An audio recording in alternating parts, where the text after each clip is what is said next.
Where'd the other side go? What's up guys, it's Justin here, and today I've got my experience with the Apple AirPods.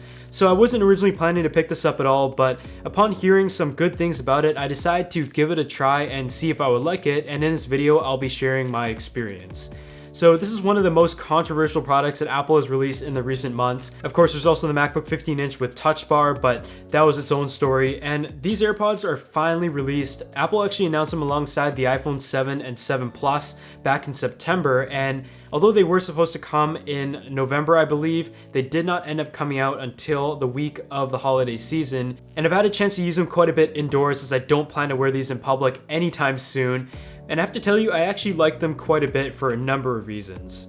So the first thing you're going to notice is that the AirPods come in a little capsule. I know you've heard a lot of the floss jokes by now, but it literally is the size of a floss case. It's very tiny in form factor, and it stores both of your AirPods in hopes that you will not lose them. It serves a very nice feature of charging the AirPods as well, storing 24 hours of charge just in this small pod, and you can charge it via lightning cable, and Apple has included a lightning to USB cable with this set of AirPods. But the funny thing is, if you have a 2016 MacBook Pro, you will not be able to use it without an adapter. The pod itself is pretty light, and although it is made out of plastic, it feels solid. The hinge doesn't seem like it's going to break anytime soon, and it will make it very easy to transport your AirPods around. In the event that you still manage to lose them though, like I already had in my office at the beginning of this video, Apple does sell the sides separately, but there was also an app that helped you find your AirPods, but Apple actually removed that after a few hours from the App Store. But what I really enjoyed about the AirPods is the fact that they're just so light. It is 4 grams on each side, and I was able to just put them in my ear and start listening to music right away, and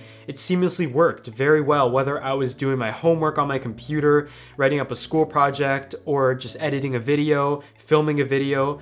It's just nice to have a tangle-free experience with no cables whatsoever in the setup, but instead just have 2 earbuds on each side that are nice and comfortable and light.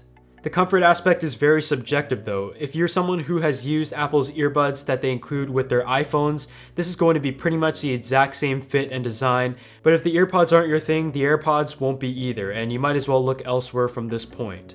It's kind of unfortunate that it uses a molded design as opposed to ear tips that allow you to customize the fit and also have better seal with the ears, but it is what it is, and I know for most people they find it pretty comfortable and that the earbuds don't fall out. Of course, being an Apple product though, there are a few features of the AirPods that are exclusive to Apple products, and that is the W1 chip that we also saw on some new Beats headphones in the year of 2016. When I first received my AirPods, all I had to do is open up the case and enable Bluetooth on my iPhone, and an option to connect them to the AirPods came up right away.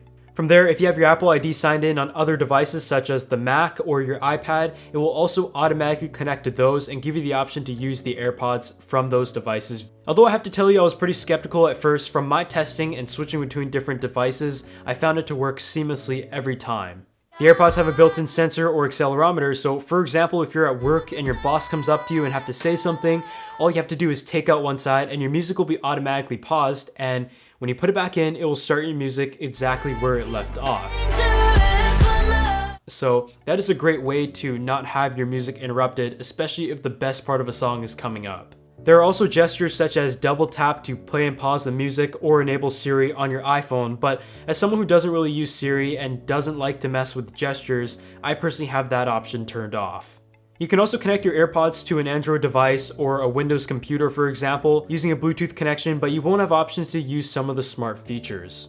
When it came to the sound quality though, it's going to be much characteristic of the EarPods, with a pretty balanced sound while the bass is not washed out. I also found it did a great job in higher volumes with minimal distortion in the sound. From what I've seen, the sound quality is definitely up there in terms of a fully wireless earbud, but when compared to the Jaybird X3s and the Freedoms, for example, in my experience with them, I would have to say the sound of those is superior, but you do have to keep in mind that there's a single cable running along the back of those. The battery life for me was pretty good. I was getting about 4 to 4.5 hours, which is relatively close to Apple's advertised of 5 hours, but there are some variables depending on the distance you are from your devices and the streaming it has to do, or the audio volume and quality that you're producing to the earbuds. Going back to the case though, I absolutely love it because 24 hours in just such a small capsule is great to have, and especially when you're traveling or on the go, it's just great to be able to store both sides of the AirPods while you carry them around, and there is also a light up battery indicator on the inside. 15 minutes of charge also gets you 3 hours of use, so if you forget to charge your stuff at night, which I do quite often, all you have to do is plug it in while you're making your breakfast or coffee, and you can take them out with you on your workout or workday, and you should be perfectly fine. There are also microphones built into each side, and although Apple kind of sugar-coated the microphone feature and how good it is, I have to tell you it's really nothing impressive. The sound quality wasn't great, but it wasn't terrible either. For making a simple call through FaceTime or your phone, it pretty much just gets the job done and nothing else.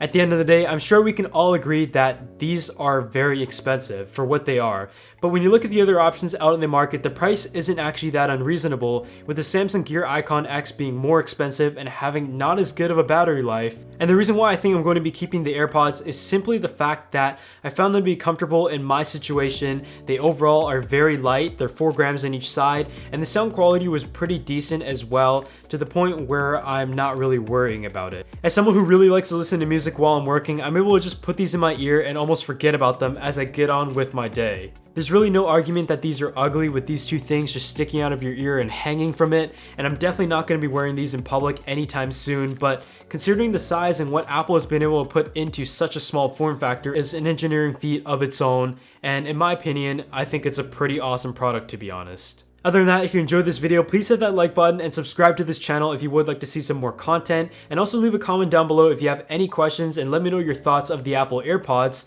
But thanks for watching, and I'll see you all in the next video.